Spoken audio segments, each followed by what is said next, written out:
Hello, brothers and sisters. Our victory in early May to preserve the health care benefits for 22,600 retired miners, their dependents, and widows came as the result of a lot of hard work by a lot of people. We had powerful supporters on Capitol Hill speaking out about our cause every day. Our friends within the labor movement lent their voices to our fight. We built strong allies among faith groups and community organizations. We developed and implemented a strong communication strategy that gained national attention to our struggle. We put in place a good legislative strategy that brought together Democrats and Republicans from across America to stand with us. But even with all that, we could not have passed this bill without the work that you, the membership of the United Mine Workers, did to raise the pressure on the politicians and keep it there. You made the phone calls and wrote the letters to your members of Congress. You prayed every night. You rode the buses. You marched in the streets of St. Louis, Waynesburg, and Charleston. You rallied in Henderson and Lexington, Kentucky, Fairmont, West Virginia, and Washington, D.C. And finally, it was the hundreds of retirees who came to Washington week after week, spreading our message across Capitol Hill, who made a real difference. They walked the halls of Congress, visited senators and representatives, sat in the House and Senate galleries, and were very visible every single day. They put a powerful face and a voice to our struggle that could not be ignored. We reminded America once again that when we all stand together, we can win. It has been a tremendous demonstration of solidarity, and quite frankly, only the membership of the UMWA could pull it off. We fought for 5 years to get to this point. From the first bankruptcy at Patriot Coal in July of 2012, through the bankruptcies in 2015 at Patriot again, and at Gem Water Resources and Alpha Natural Resources. We never paused. We never let up. We never wavered until Congress passed the permanent fix to our health care in early May of 2017. And as you might imagine, taking on fights like this doesn't come cheap. When you add up all that the union spent the last 5 years to win the health care benefits, it came to $31 million. That's a lot of your money. But I believe taking on fights like this is exactly what that money is for. What do we spend this money on? Over $8 million of it went to pay for outside professional services, like the financial advisors and bankruptcy lawyers the union had to hire. We spent $10 million backstopping a loan to Patriot VEBA made. We spent $6 million housing and feeding all the people who rode the buses to the rallies and marches, including the 10,000 who came to Washington, D.C. last September. We spent another $2.6 million on buses, vans, and other forms of transportation. We spent $2.2 million on media outreach, placing television, radio, and newspaper ads, and building our case for passing this legislation in local, national, and international media. And it's money well spent. In return for that $31 million, we were able to win about $400 million from Peabody, Arch, and Patriot in 2014 to pay for retiree health care benefits until we could get Congress to act. But of course, that wasn't all we were able to win.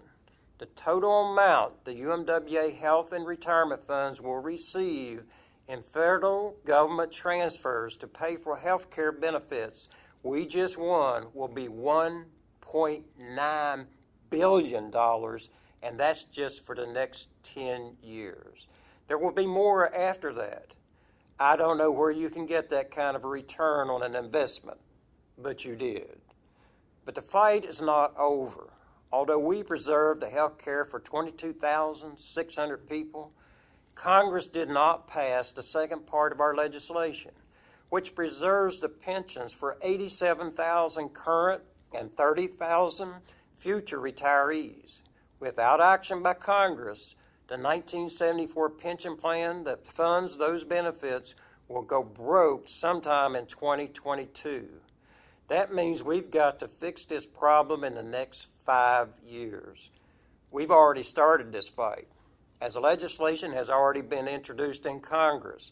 Our rally at Consol Energy headquarters on May 17th kicked off our public effort to preserve our pensions.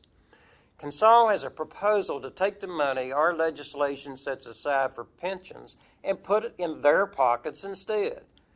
We let them know that we are not going to let them get away with doing that, and we will do whatever it takes to protect that pension funding. Brothers and sisters, there are a lot of other things that will be going on in the next 5 years. In 2018, our contract covering several hundred active workers and thousands of retirees at Drummond Coal will expire. There will also be congressional elections that year, meaning Congress will spend less time in Washington working on our pension bill if it isn't passed by then, and more time out campaigning. 2019 is scheduled to be a very busy year for the UMWA. First of all, the National Bituminous Coal Wage Agreement could be reopened by either party, meaning we'll probably have significant negotiations going on. UMWA's international election is scheduled to take place in 2019, and the UMWA's Constitutional Convention is also scheduled to be in 2019. And in 2021, the national contract expires, meaning we will be negotiating an entirely new contract for most of our active coal miners.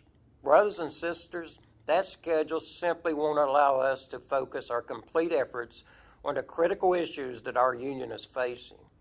We need to be fully invested in passing the legislation to save our pensions, and we need the resources to take on that fight.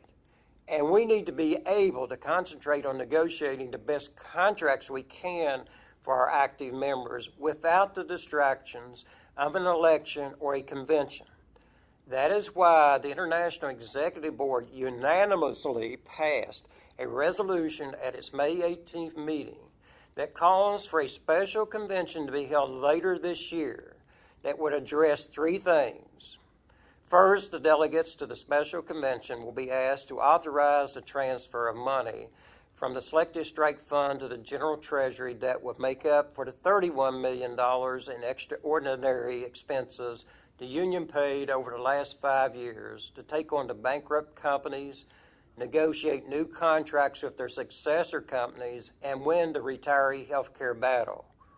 Right now, the strike fund has $132 million in it, which is a lot of money. The Executive Board's resolution would ensure that the strike fund balance would not fall below $100 million, which is still a lot of money and enough to take on any collective bargaining fight that may come our way. I also want to point out that transferring the money from the strike fund will not change the union's overall assets in any way. We are just moving money to where it's needed to wage the battles that we face. Second, delegates to the special convention will be asked to move up the date of the election for international officers and district representatives from 2019 to November of 2018. That means we would hold these elections a year sooner than currently scheduled. And third, the delegates will consider delaying the date of the next regular convention by 1 year, from 2019 to 2020. The board already has the constitutional authority to do that, but decided to put that decision before the delegates to the special convention. I believe these three actions will put our union on a path that puts us in the best position to take on what confronts us, and it will enable us to have the resources to meet these challenges. I want to be clear about something. I don't want this fight to preserve our pensions to take 5 years. We're going to do everything we can to get it done as soon as possible. But the fact is that Congress almost never acts quickly. We need to be prepared to fight this battle for however long it takes. Your local unions will receive more information about the special convention very soon. I urge you to participate in your local's process for electing delegates to this important convention that will set the course for our union's future. Through your support and solidarity, we have won significant victories over the years. We have many more fights to win in the coming years. There's one thing I know. The membership of this union has never and will never shy away from a fight. That's just not who we are. With God's grace and the strength of a united membership, we will build a path to a strong and enduring UMWA. Thanks for watching, and may God bless you and your family.